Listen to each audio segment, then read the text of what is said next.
Hey, it's Jess again from Freedom Gardener Girl. I know I've been MIA for the past 2 days. My aunt actually passed away on Friday morning, and they had her funeral yesterday. I actually did not attend, but just given the circumstances and everything, I just, I needed time to regroup. I needed time to do some homework and do some, research on how to handle my slide out situation, and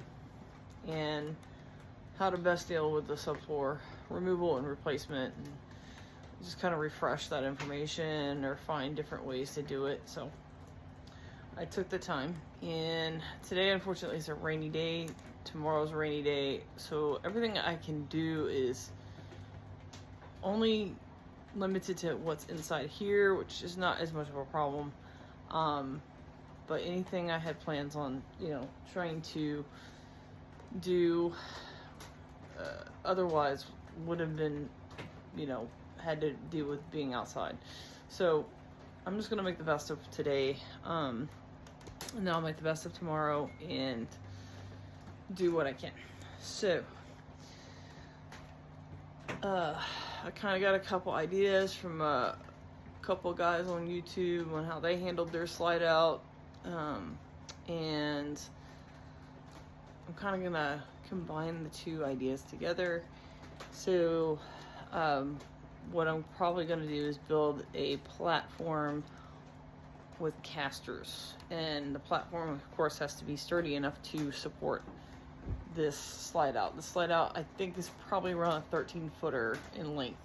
I'm going to confirm that with measurement on the outside, and I came up with 13 feet because I had measured the interior floor and it was around 12 foot and some odd inches.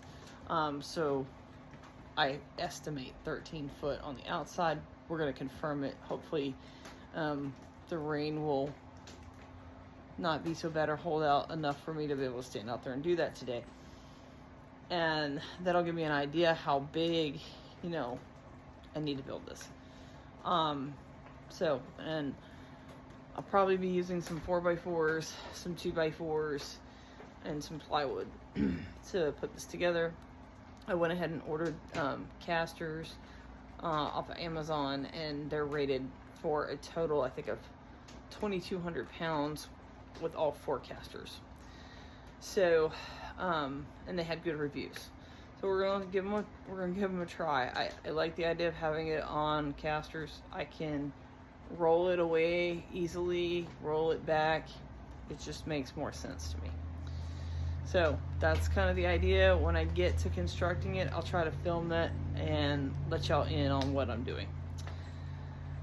All right, so I gotta get to work, but I'll give you an update once I get to a stopping point today. And yeah, I'll talk to you soon. All right, bye. Hey, it's Jess again. All right, so didn't get as much done.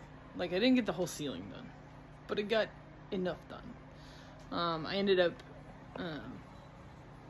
other than not really getting down here till about 10 o'clock-ish, I ended up getting interrupted. Had a family kind of emergency, and had to take a call.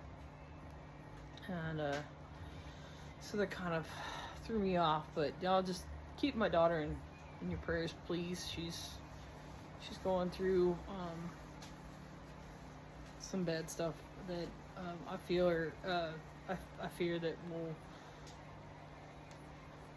negatively impact her. So I'm not going to go into detail, but just please keep her in your prayers. She needs to do better. She needs to do right. There's nothing wrong with her health necessarily, anything. It's just some other stuff. So anyway, so let me show y'all what I got done.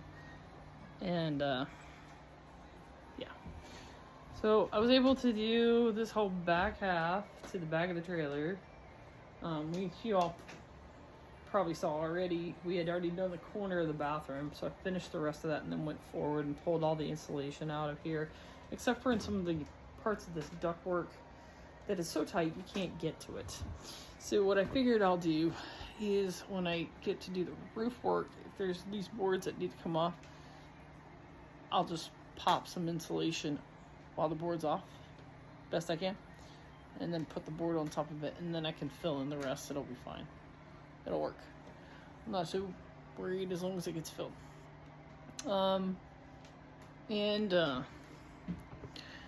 Where I could see some damage here, there's obviously some damage here. In comparison to over here, it's much cleaner, and you can start seeing a little bit of damage on this joist, the ceiling rafter. Sorry, not joist, it's a ceiling rafter. And you definitely see it here. If you can see it, I don't know if there's enough light, but I'm pretty sure once I get the rest of these ceilings, I can see how far it goes, because it probably goes further back. And I have about 3 more panels to get down, which will have to wait till tomorrow. And there's a couple rafters I'll definitely have to replace. Sorry, I keep getting all the stuff that falls out of the ceiling when I'm pulling stuff down. It gets in my hair. See, it's still there. Okay, anyway. But definitely the 2 rafters in the very back, the first 2 have to be completely replaced. And my dad accidentally, when he was trying to help me on Saturday evening or afternoon, he accidentally cut into them, but they're very little cuts. They're not very big. They're okay. I don't think that would be a problem necessarily. But I guess if I have to replace them, I will. But all the front of the trailer where the kitchen area is, I mean, that looks really clean, looks buttoned up, looks good. I don't see any problems except for the very back corner where the bunks, were. And so yeah, that's it. And again, like I said, I got 3 more panels that way to do. We'll wait for tomorrow, and then next plan will be to, after I get these ceiling panels out, start building that rolling platform to take the slide out to put on, and then we'll try to work on getting the slide out. And I'm hoping that works really well. So that's the plan, and that's pretty much it. All right. Hope y'all had a good day. I'll talk to you later. Good night, guys.